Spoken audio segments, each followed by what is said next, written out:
E aí, meus amor, saudades mil, milhões de saudades, de coraçõezinhos espocando, coração de peixe. E aí, sabe o que eu estava me lembrando? Menino lá em Juiz de Fora, eu tinha aula com uma professora que chamava Marlene Mukdessi. E ela era de descendente de árabes, turcos, sei lá o quê. Uma família que vendia tecidos na cidade, uma família com bastante dinheiro, os Mukdessi. E Dona Marlene se formou em História e dava aulas para nós. Só que uma vez por ano ela ia a Paris. Uma época em que ninguém ia a Paris, a não ser os abonados, a não ser aqueles que tinham muito dinheiro. Essa história mudou um pouco hoje. Não diria que qualquer um pode ir a Paris, mas os preços não são tão assim exorbitantes. E se você fizer uma economia, a juntar uma grana, é possível até Paris. Mas nessa época, ninguém ia a Paris, nem andar de avião, quanto mais ir a Paris. Imagine Minas. E essa professora ficava dando aula. Então, quando ela entrava na sala, a molecada, para não ter aula, dizia: Ah, dona Marlene, conta de Paris, quando a senhora esteve em Paris e conheceu aquele rapaz. Ela: Ah, é verdade, quando eu estive. Ah, bom. Ela já deixava a sombrinha do lado, botava a bolsa, não tinha aula, a molecada toda fazendo uma balbúrdia, e 3 ou 4 que ficavam ali na frente não podiam fazer bagunça porque ela estava de cara a cara com a gente. E eu era um desses 3 ou 4 que estavam ali na frente. E na verdade eu prestava atenção, muito tímido, prestava atenção nas histórias dela. E ela dizia sobre o Louvre. Ela dizia: lá em Paris existe um museu chamado Louvre, com a história da humanidade. O museu é tão grande, tão grande, tão grande, que leva-se pelo menos, se você demorar, tem um tempo, né? Se você demora 1 minuto na frente de cada quadro, você levaria 8 meses para visitar o Louvre todo. E eu achava aquilo uma coisa absurda e mentirosa. Como é que um museu, eu que morava do lado do Museu Mariano Procópio, que visitava aquele museu em 40 minutos, como é que você levaria 3 meses para conhecer 2 salas do Louvre, para ver as obras? Achava aquilo tudo um exagero sem fim. E aí, bom, ficava com isso. Ela dizia: mas lá no Louvre, uma das obras principais que existem lá é a Vitória de Samotrácia. A Vitória de Samotrácia fica assim num lugar maravilhoso e é uma escultura. E eu ficava com aquele nome na minha cabeça e procurava no livro de história, e lá tinha a Vitória de Samotrácia. Você já deve ter visto uma figura alada sem cabeça, uma figura alada feminina. Fica uma espécie de proa de navio e tal. A Vitória de Samotrácia. Bom, os anos passaram, nunca me esqueci nem da foto, nem da Dona Marlene, nem das histórias sobre Paris. E um dia minha amiga Márcia Afonso, amiga de muitos anos, né? Ela me convidou para ela, tinha um sonho de conhecer Paris. Ela possivelmente nasceu em Paris umas 300 vezes, né? Porque ela queria conhecer Paris, vamos a Paris, vamos, vamos, vamos. E eu com uma certa má vontade de conhecer Paris, né? Por que você me pergunta? Não sei te dizer por quê. Mas uma certa, depois lá descobri, uma certa má vontade. Ah, tá bom, Paris. Não, vamos a Paris, vamos a Paris. Está bem, vamos a Paris. A partir do momento que eu disse, que eu comuniquei que eu ia a Paris, as pessoas começaram a me dar parabéns. Ah, parabéns! Soube que você vai a Paris, você merece. Eu dizia: engraçado, quando eu digo que vou a Diadema, ninguém me dá parabéns. Ninguém me cumprimenta, ninguém me dá tapa nas costas. Por que dar parabéns porque eu vou a algum lugar? Achava aquilo esquisito, me dava mais antipatia ainda. Aí encontrava um colega no trabalho, de dublagem. Ai, Paris, você vai para Paris, aproveite. Ai, Paris. Quanto mais falavam de Paris, mais irritado eu ficava e mais antipatia mineira eu tomava da tal da Paris. Fui para Paris, minha primeira viagem ao exterior. Tudo é novidade, né? Dos comissários de bordo que falam outra língua, da comida que se come dentro do avião, o próprio avião, o tempo de voo, tudo era uma novidade. Chegamos a Paris. A Márcia, minha amiga, havia feito francês, né, no ensino médio, e imaginei ela que falasse alguma coisa. Arranhasse um muito obrigado, um por favor, onde é que fica, onde é o banheiro, 2 por favor, sabe, coisas do tipo rápidas, quanto custa. E fomos para lá. A me ensinaram o seguinte, que para o francês a língua é um patrimônio, É um tesouro nacional. Tesouro nacional. A língua falada. Civilidade, né? Civilidade. Igual aqui no Brasil, né? A gente adora a nossa língua. E lá eles têm um apreço pela própria língua, o que era de se esperar de todos os povos, né? E aí me diziam, olha, não chegue falando inglês. Se você falar inglês, eles vão te ignorar, mesmo que eles saibam a língua, e a maioria deles fala inglês. A maioria fala inglês, mas eles vão te ignorar se você chegar falando inglês alguma coisa. Acham arrogante, na terra deles, alguém chegar com uma língua estrangeira que não seja a deles. Igual no Brasil. Aí me falaram, eu aprendi que eu tinha que dizer pardon, je ne parle français, je suis brasilienne, parle anglais. Só isso eu decorei. Para chegar nos lugares e dizer isso. E lá fui eu. Falei, mas a Márcia sabe francês, ela se vira. Bom, descemos no Charles de Gaulle. Charles de Gaulle, no aeroporto, né, quando você chegar lá, parece estar em outro planeta, né? São umas bolas, é um aeroporto completamente fora do convencional. A arquitetura são espécies de cúpulas, de bolhas, de... Incrível.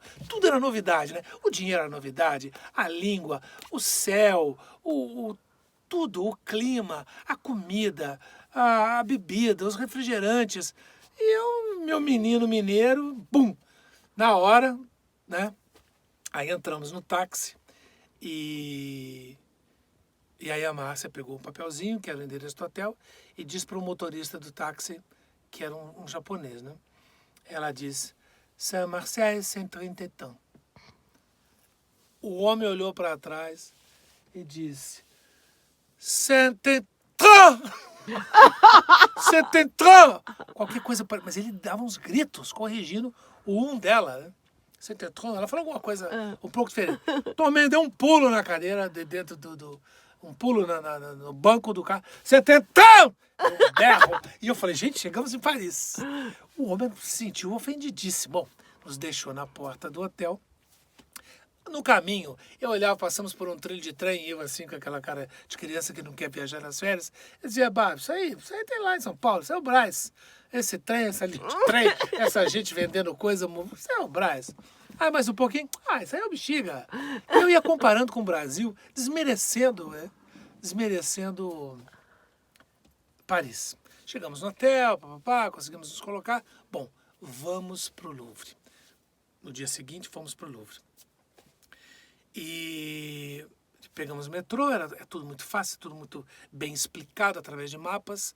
Você vai indo de uma estação para outra, são centenas de estações, centenas de linhas, e você se locomove perfeitamente bem através do metrô.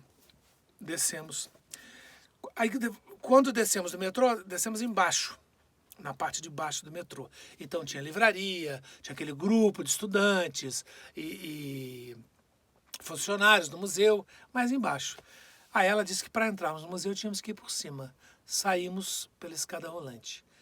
Quando eu saí no pátio na frente do Louvre, com aquela pirâmide de cristal e tudo, e eu olhei aquele pátio, eu fui impactado de uma maneira como se a história do mundo tivesse me engolido. Eu ouvia, de alguma forma, tropel de cavalos, vendedores, gente gritando, e uma sensação, sabe, de Idade Média, de lama, e de cavalo, e de criança correndo suja, uma pobreza sem fim. Fiquei impactado, sem voz. Sem voz.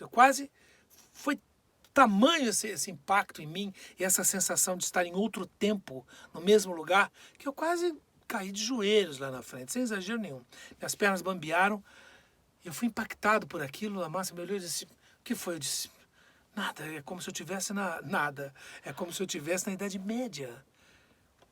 Eu sei o que eu estou vendo, mas o que eu estou sentindo é uma coisa completamente diferente, né? Bom, entramos dentro do Louvre. Vocês não calculam o que é o Museu do Louvre. Vocês não calculam o que é. Enorme. Nós entramos por um jardim de estátuas gregas, todas estátuas em mármore branco, com figuras mitológicas. Zeus matando os filhos, Apolos e ninfas e Mercúrios, e Martes, e Atenas, e Dianas. Era um jardim fechado. Eu perdi a fala. As estátuas, você via a veia. Tinha uma estátua com um lenço caído sobre um lenço de seda sobre o rosto. Você não só enxergava o lenço de seda e as tramas da seda e do lenço, como a fisionomia por trás desse lenço. Um pouco embaçada. Vocês não imaginam as serpentes, as veias, os músculos nas pernas das figuras. Queria morar ali. Era tanta beleza, e tudo com 3.000 anos, 4.000 anos, porque Napoleão, nas suas conquistas, foi pilhando vários países e várias capitais. Egito, então tá tudo lá. De certa forma, que bom que ele fez isso, né? Porque será que estaria tudo preservado nos seus países de origem? Muitos países pedem de volta tudo que foi pilhado, né, no país original. A Grécia, Egito, a Itália. Então você vê uma demonstração de obras de arte do mundo inteiro num só lugar. E o Louvre é conhecido por ser a casa das três damas, né? As três damas, as três mulheres. Que é a Vênus de Milo, a Vitória de Samotrácia, a velha namorada dos meus tempos de escola e a Mona Lisa. E eu querendo ver a Vitória de Samotrácia. Amigos, eu desci um vão de escada, fui descendo, e lá tem escadas assim, um platô e depois sobe de novo. Quando eu desci, subi mais um vão de escada, eu olho para minha frente, iluminada como num altar, com poucas luzes, na verdade, quase penumbra. A Vitória de Samotrácia. Fui às lágrimas rapidamente. É um pedaço de pedra maciça, de mármore, e que parece que foi achado no fundo do mar, eu não sei a história exatamente. E ela não tem cabeça. E é a figura de uma vitória, de uma guerra. Ela é a personificação da vitória. Enorme, enorme, enorme. Eu em pé, acho que 2 de mim, ou 1,5 de mim pelo menos, dá sua asa. Imponente, silenciosa, com milhares de anos em silêncio, sem cabeça, do livro de história, da boca de Dona Marlene Moquidessi, ao vivo na minha frente, a Vitória de Samotrácia. Fui às lágrimas, chorava feito um menino, comovido com a beleza daquilo, a beleza da pedra. Uma beleza surgida através da pedra. Só isso já valeu a minha viagem a Paris e calou a minha boca. Conheci centenas de outras coisas. Lá tem uma outra ala. Em seguida também fui ver a Vênus de Milo. Todas as casas, pelo menos a maioria das casas no Brasil, tem lá pelas tantas, ou teve algum dia, uma Vênus de Milo. Sabe a imagem? Sem braços. Uma não tem cabeça, outra não tem braço. Corpo perfeito, com as medidas, né, perfeitas, áureas. Quando eu entrei na sala para Vênus de Milo, 1,80 m, 2 metros de altura, é uma coisa enorme. E eu que só conhecia Vênus de Milo, estatuazinhas na estante da casa de minha avó. Emocionante, né? Uma coisa que você viu através de fotos a vida inteira. É quase como ver o artista, né? O artista que você vê na televisão, no cinema, em fotos, no jornal. Quando você está diante do artista, você se emudece, você treme de alegria, de prazer e de emoção. Vi a Mona Lisa também, já distante, porque sofreu vários atentados, né? Já jogaram tinta, já cortaram, já roubaram. Então ela fica um pouco distante, protegida. E os turistas todos se acotovelando para tirar foto. Eu vi, é um quadro de 50 centímetros, ao contrário da Vênus de Milo, que eu achava que teria 50 centímetros, e a Mona Lisa achava que teria 2 metros. A Mona Lisa é um quadro pequeno, de 50 centímetros. E é emocionante você ver essas obras, né? Numa outra parte só de estátuas, tinha de Michelangelo, o Escravo Acorrentado. Essa sim, com 2 metros, em mármore. Respira, né? Você olha e aquilo respira a posição. Tinha uma outra que era, você via, essa é pequena, deitada assim, de costa, uma mulher. Uma mulher nua, coberta com lençol e numa cama de plumas, encostada. Então, onde o cotovelo está fofo, afundado, em pedra, meus amor. Uma linda ninfa de costa. Você vai dando a volta, quando você vê na frente, é um garoto, é um menino. Chama o hermafrodita. Atrás é uma garota e na frente um menino, deitado. Sendo que uma coisa não tem nada a ver com a outra. A imagem da frente não tem nada a ver com a outra. E, na verdade, é a mesma imagem dos dois lados. Né? As três graças, Eros e Cupido, parece estar flutuando com asas, assim, em pedra. Olha, isso só para falar da parte das estátuas do Museu de Paris. Falar sobre Paris vai render uns 30 Fala Franciscos. Cada lugar, cada encontro, cada emoção, cada obra, cada grande pintor, a própria Louvre, tudo maravilhoso. Foi uma viagem maravilhosa, e inesquecível. A Torre Eiffel, Torre Eiffel também. Eu com meus olhos de mineiro, né?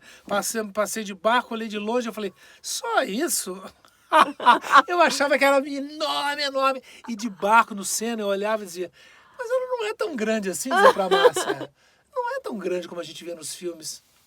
Quando eu desci, fui comprar bilhete, fiquei embaixo da Torre Eiffel. Eu disse, o que não é grande é você. Você vira uma formiga e aquilo tá lá desde a comemoração da feira universal, né? Montado lá, também subido, era um dia de chuva. E lá embaixo, no pé da gente na fila, e dizia, e você ficava ouvindo assim, Zefa, corre pra cá, você vai perder a fila aí. Parecia que eu tava no Crato. Eu dizia, epa, não é Paris, não é nada, eu tô no Brasil. Muitos brasileiros, muitos turistas, vale a pena conhecer. O Marco Aurélio Campos me disse, Bretas, Paris, para onde quer que você olhe, é lindo. E é mesmo. E uma cidade preservada. Todas as cidades do país pagam um imposto para preservar Paris. Então você chega lá na primavera, todas as praças estão com flores. Você chega perto, são vasos acomodados de tal forma que te dê a impressão que é um jardim natural. É natural porque são flores naturais, mas plantadas e colocadas para os turistas chegarem ali. Eles vivem disso, né? E o francês, de fato, ama a sua língua. Se você diz que não fala e pede desculpa, aí ele fala inglês com você, o que for necessário. Mas se você chegar falando inglês, ele não responde. Amam a cidade, amam a sua língua, amam a sua história, né?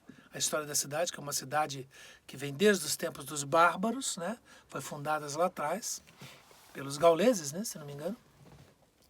E está até hoje lá, Cidade Luz. Existem milhões de cidades, mas você estar num lugar ou diante de uma coisa, como estive diante de tumbas de faraó, com mais de 5.000, 6.000 anos, a vontade que você tem de dar um beijo na boca na hora de quem está do seu lado, para aproveitar o momento e a hora, para que não passe e não demore tanto tempo. Viva Paris, viva o Brasil, e viva o amor ao seu país e as coisas da sua terra e a memória daqueles que fizeram o seu país. Os franceses estão milhões de anos na frente. É isso. Oi, gente! E aí, meus amor? Olha, não se esqueçam de se inscrever no canal, acionar o sininho para saber sempre quando a gente tiver novidade, quando a gente lançar o vídeo e dar um like, né? Tá bom? Não é assim? É assim que é. Beijo pra todo mundo, a gente se vê por aí. Fala, Francisco!